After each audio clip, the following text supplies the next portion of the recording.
Janasena new game ఐక్యతతో sitting సీట్ల strategy. Andhra Pradesh రాజకీయాల్లో ఇప్పుడు ఒక కొత్త గేమ్ ప్లాన్ మొదలైంది. నెక్స్ట్ ఎన్నికలకు ఇప్పటి నుంచే గ్రౌండ్ ప్రిపేర్ అవుతోంది. జనసేన అధినేత పవన్ కళ్యాణ్ కూటమి ఐక్యతను పటిష్టంగా నిలబెట్టుకోవడమే కాకుండా సొంత పార్టీ బలం పెంచేందుకు సిట్టింగ్ సీట్లను నిలబెట్టుకోవడం, మరిన్ని నియోజకవర్గాల్లో ఆధిపత్యాన్ని సాధించడమే లక్ష్యంగా పవన్ ముందుగానే కార్యాచరణ రూపొందిస్తున్నారు. మళ్లీ కూటమిగానే వెళ్తాం, ఇంకో 15-20 ఏళ్లు తామే అధికారంలో ఉంటాం, సీఎంగా చంద్రబాబే కొనసాగుతారని పలుసార్లు ఓపెన్ స్టేట్మెంట్ ఇచ్చి టాక్ ఆఫ్ ది పాలిటిక్స్గా మారారు పవన్. మళ్లీ కూటమే అంటున్నారు. సరే, తాను సీఎం అవుతానని ఎందుకు చెప్పట్లేదంటూ అపోజిషన్ అటాక్ చేస్తున్నా, చంద్రబాబుకు బానిసత్వం చేస్తున్నారన్న విమర్శలు వచ్చినా పవన్ తన స్టాండ్ మార్చుకోవడం లేదు. పైగా అస్సలు వెనక్కి తగ్గడం లేదు. కూటమి, చంద్రబాబు భజన చేస్తూ జన సైనికులను, తన అభిమానులను పవన్ తాకట్టు పెట్టారని అంటున్నా కూడా సింగిల్ లైన్ ఎజెండాతో ముందుకు సాగుతున్నారు జనసేనాని. అదే కూటమి.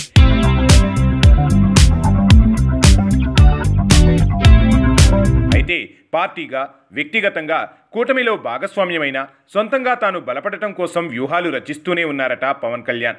అలా అని ఎక్కడా కూటమిలోని తెలుగుదేశం పార్టీ, భారతీయ జనతా పార్టీని డిస్టర్బ్ చేయడం లేదు.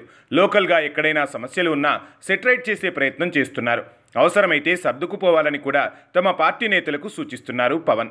జనసేన గెలిచిన 21 సిట్టింగ్ సీట్లతో పాటు పార్టీ బలంగా ఉండి జనసేన సపోర్టుతో తెలుగుదేశం పార్టీ గెలిచిన సీట్లలో కూడా ఎక్కడా ఇబ్బంది రాకుండా, విభేదాలకు చోటు లేకుండా చూస్తున్నారు.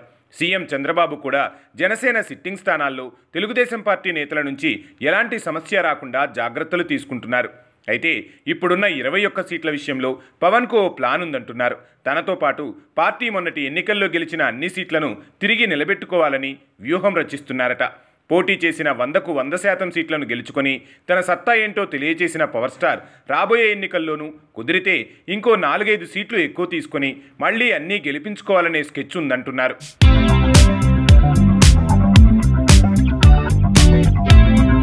సిట్టింగ్ ఎమ్మెల్యేలతో పవన్ త్వరలో ప్రత్యేక భేటీ కానున్నట్టు తెలుస్తోంది. ఒక్కో నియోజకవర్గంలో ఉన్న పరిస్థితులు, ఎమ్మెల్యేలు ప్రజలకు అందుబాటులో ఉన్న తీరు, సమస్యలు, అభివృద్ధిపై డిస్కషన్ చేయనున్నారట.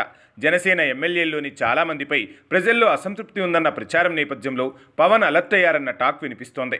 ఎమ్మెల్యేలను నియోజకవర్గాల్లో యాక్టివ్గా ఉండేలా చేయడంతో పాటు ఏ సెగ్మెంట్లో ఏ పని పెండింగ్లో ఉంది, ప్రజలు కోరుకుంటున్నదేంటి, ప్రభుత్వ పథకాలు, కూటమిలో జనసేన రోల్పై ప్రజలు ఏమనుకుంటున్నారో తెలుసుకోనున్నారట జనసేనాని. అవసరమైతే పిఠాపురంతో పాటు మిగతా 20 నియోజకవర్గాల్లో పర్యటనలు కూడా చేయాలనేది పవన్ ఆలోచనగా చెబుతున్నారు. ఇంకో 10 నియోజకవర్గాల్లో జనసేనకు స్ట్రాంగ్ బేస్ ఉందని పవన్ భావిస్తున్నట్లు తెలుస్తోంది. కూటమిగా వెళ్తారు కాబట్టి ఆ 10కి 10 సీట్లు ఇచ్చేందుకు తెలుగుదేశం పార్టీ, భారతీయ జనతా పార్టీ ఒప్పుకోకపోతే కనీసం ఇంకో 4-5 సీట్లైనా తీసుకోవాలని అనుకుంటున్నారట పవన్. తమకు పట్టున్న నియోజకవర్గాల్లో కూడా అభివృద్ధి పనులు చేయడంతో పాటు నియోజకవర్గాల ఇన్ఛార్జీలు పబ్లిక్లో ఉండేలా చేయాలని భావిస్తున్నారట. అటు కూటమి విషయంలో పూర్తి స్పష్టతతో ఉన్న తన సిట్టింగ్ సీట్లు నిలబెట్టుకోవడంతో పాటు తమకు బలం ఉందనుకున్న స్థానాల్లో కూడా పట్టు బిగించే ప్రయత్నం చేస్తున్నారట. సేనాని వ్యూహాలు ఎంతవరకు ఫలిస్తాయో చూడాలి మరి.